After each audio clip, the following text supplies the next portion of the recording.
Halo guys, ketemu lagi nih sama si Eneng di channelnya si Eneng alias Gusti, serem pisan. Oke guys, nih kali ini si Eneng mau bercerita tentang kisah Jailangkung. Wah, kalian sudah tidak asing lagi kan tentang Jailangkung ini, karena sudah banyak juga nih tayang di bioskop-bioskop atau film horor Jailangkung. Nah oke, si Eneng bakalan ngebahas Jailangkung, jadi tonton terus sampai beres ya guys.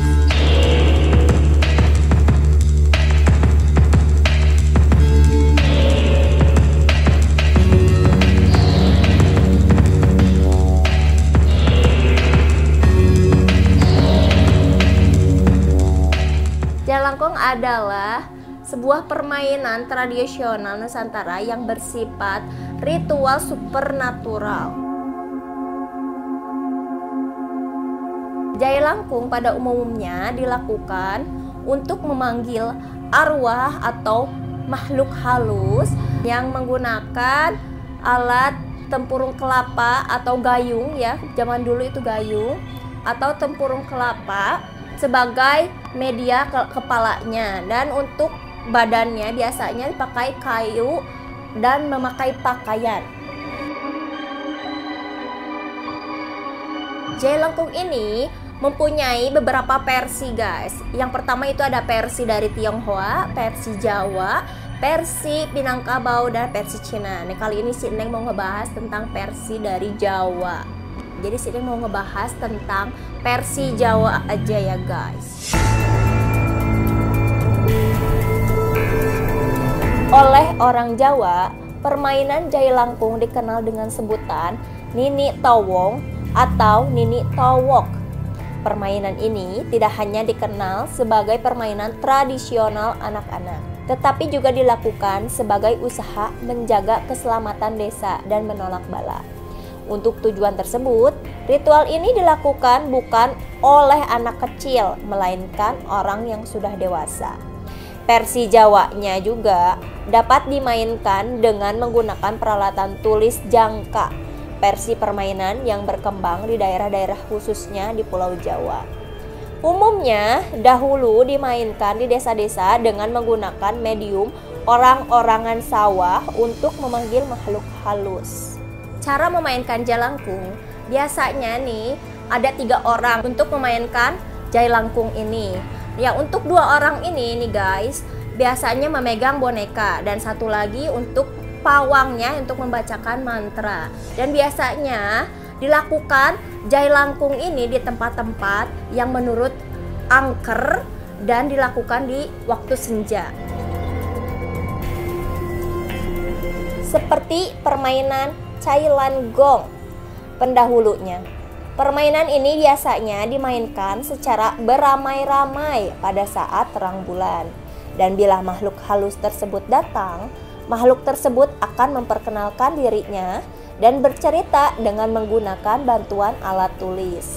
Pertanyaan-pertanyaan yang diajukan sangat beraneka ragam, seperti nama makhluk tersebut, tahun berapa meninggal, dan penyebab meninggal. Bahkan sering juga tentang peruntungan masa yang akan datang dan nomor keberuntungan dalam perjudian.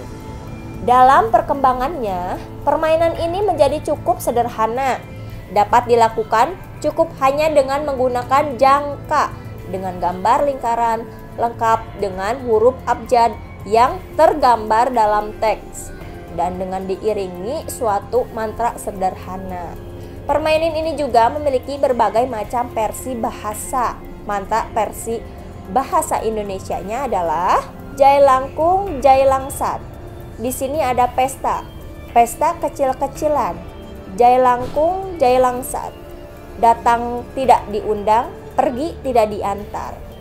Kata-kata tersebut diucapkan berkali-kali, dan setelah makhluk halus diyakini sudah masuk ke dalam boneka, maka permainan dapat bertanya apapun yang mereka mau. Pertanyaan tersebut akan dijawab dengan alat tulis yang diikat di dalam boneka tersebut.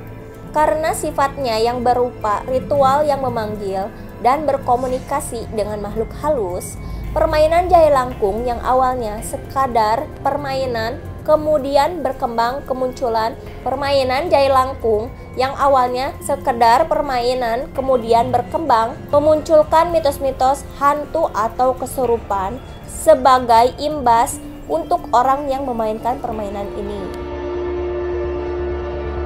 Mitos tersebut pada umumnya apabila permainan ini tanpa ada kata pelepasan atau diakhiri dengan pamitan akan terjadi kesurupan nih guys. Oke guys, jadi apabila kita tidak berpamitan kepada roh halus ini, maka makhluk halus atau roh halus ini akan merasa marah dan akan berakibat kepada si pemain jailangkung.